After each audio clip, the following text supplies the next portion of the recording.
इसमें हम पढ़ेंगे पॉलिटी लक्ष्मीकांत से है। इसमें हम पढ़ेंगे फंडामेंटल ड्यूटीज़। फंडामेंटल ड्यूटी जब ओरिजिनल कॉन्स्टिट्यूशन लिखा गया था ना, मतलब जब कॉन्स्टिट्यूशन लिखा गया था तब नहीं थी, बाद में ऐड की गई है fundamental duties.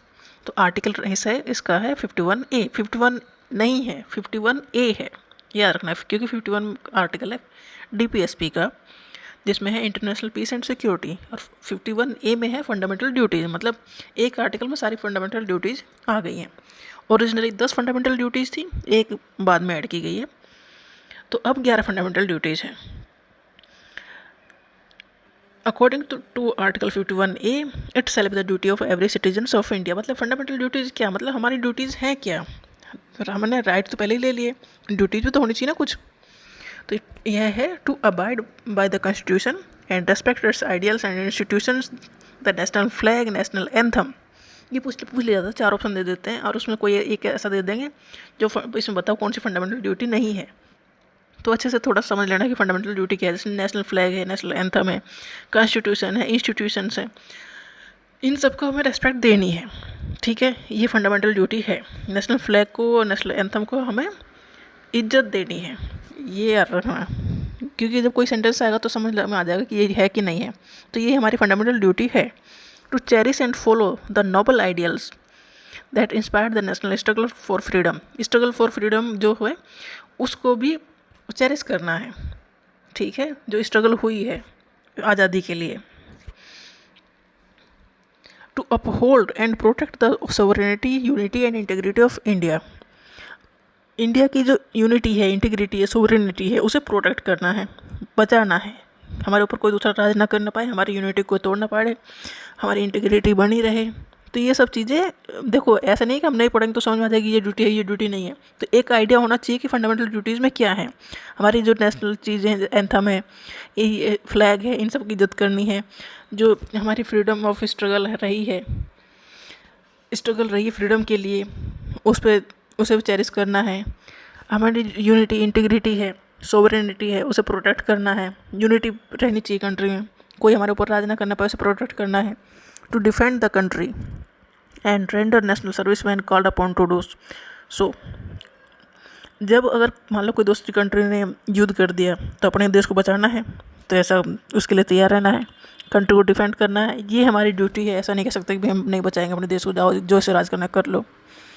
To promote harmony and the spirit of the common brotherhood among all the people of India. मतलब सब में भाईचारा बना रहना चाहिए। ट्रांसेंडिंग रिलीजियस, लिंग्विस्टिक, रीजनल और सेक्शनल डाइवर्सिटी। हम एक दूसरे से बहुत अलग हैं, पर तब भी हमारे बीच में भाईचारा बना रहना चाहिए। And to renounce practice derogatory to the dignity of women. हमें गलत चीज़ें नहीं करनी है, इज्जत करनी है, ऐसी प्रैक्टिस नहीं करनी जो औरतों की इज्जत को नुकसान पहुँचाएँ, डिग्निटी को ख़राब करें। तो ये 5 फंडामेंटल ड्यूटीज़ तो ये होगी। नेक्स्ट है to value and preserve the rich heritage of the country's composite culture. जो हमारा कल्चर है, हेरिटेज है, वहाँ जाकर उसे बर्बाद नहीं करना है, उसे प्रिजर्व करना, ये हमारी ड्यूटी है। जब हम मॉन्यूमेंट पर चले जाते हैं और वहाँ अपना नाम लिख के आ जाते हैं, वो सारे काम नहीं करने हैं। To protect and improve the natural environment. Environment को बचाना है, फॉरेस्ट है, लेक्स है, रिवर्स है, वाइल्ड लाइफ है, इन सबको बचाना है, ये हमारी फंडामेंटल ड्यूटी है। To develop scientific temper, humanism and the spirit of inquiry and reform. ऐसा नहीं बस हम ऐसे ही बने रहें, हमारे अंदर साइंटिफिक टेम्पर होना चाहिए कि सोचे समझे कैसे क्यों हो रहा है सब कुछ, इंक्वायरी करें, मतलब एक्टिव रहें। तो ये हमारी ड्यूटी है। To safeguard public property and absorb violence. मतलब जो सरकार की जो प्रॉपर्टी है, पब्लिक प्रॉपर्टी मतलब गवर्नमेंट की जो प्रॉपर्टी है, उसे सेफ गार्ड करना है, ऐसे नहीं उसे बर्बाद कर देना है। To strive toward excellence in all sphere of the individuals and collective activities so that the nations constantly rises to higher level of endeavor and achievement। हमें बेहतर करने की कोशिश करते रहना चाहिए, ये हमारी ड्यूटी है। मतलब खुद को बेहतर करने के लिए, समाज को बेहतर करने के लिए काम करते रहना चाहिए। ये 10 फंडामेंटल ड्यूटीज जब लिखी गई 1976 में, तो ये 10 लिखी गई, और ये 11th फंडामेंटल ड्यूटी 2002 में ऐड की गई। To provide opportunity for education to his child between the age of 6 to 14 years. 6 से लेकर 14 साल तक के बच्चों को कंपलसरी एजुकेशन देनी है, ये फंडामेंटल ड्यूटी ऐड की गई बाय 86 कॉन्स्टिट्यूशनल अमेंडमेंट एक्ट 2002 में।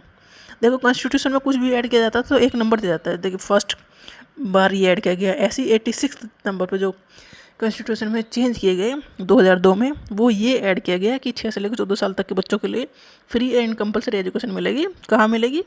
गवर्नमेंट स्कूल में मिलेगी, क्योंकि प्राइवेट के ऊपर आज नहीं चलता, गवर्नमेंट का।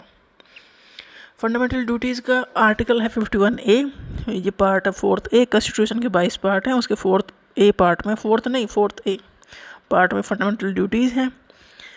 ओरिजिनली फंडामेंटल ड्यूटीज़ ऐड की गई 1976 में, मतलब 42nd कॉन्स्टिट्यूशनल अमेंडमेंट एक्ट के थ्रू ये फंडामेंटल ड्यूटीज़ जोड़ी गई कॉन्स्टिट्यूशन में, पहले नहीं थी। ओरिजिनली 10 फंडामेंटल ड्यूटीज़ जोड़ी गई थी 1976 में। 11th जो फंडामेंटल ड्यूटी ये थी कि बच्चों को पढ़ाना है, 8 से लेकर 14 साल तक के बच्चों को फ्री एंड कंपलसरी एजुकेशन देनी है। ये ऐड किया गया 2002 में बाय 86 कॉन्स्टिट्यूशनल अमेंडमेंट एक्ट। ये फंडामेंटल ड्यूटीज़ किसने रिकमेंड की, किसने कहा कि भाई फंडामेंटल ड्यूटीज़ रखनी कॉन्स्टिट्यूशन में? ये स्वर्ण सिंह कमेटी ने रिकमेंड किया कि भाई फंडामेंटल ड्यूटीज़ भी होनी चाहिए। The constitution of India adopted fundamental duties from Russian constitution. देखो कॉन्स्टिट्यूशन पूरा लिखा गया, तो हम ऐसा नहीं कि किसी के दिमाग में है लिख दिया, उन्होंने बहुत सारे कंट्री के कॉन्स्टिट्यूशन पढ़े और फिर वहाँ से जो चीज़ अच्छी लगी वो अपने हिसाब से रखी। तो कॉन्स्टिट्यूशन जो रशियन कॉन्स्टिट्यूशन है, वहाँ से हमने फंडामेंटल ड्यूटीज़ का कॉन्सेप्ट लिया।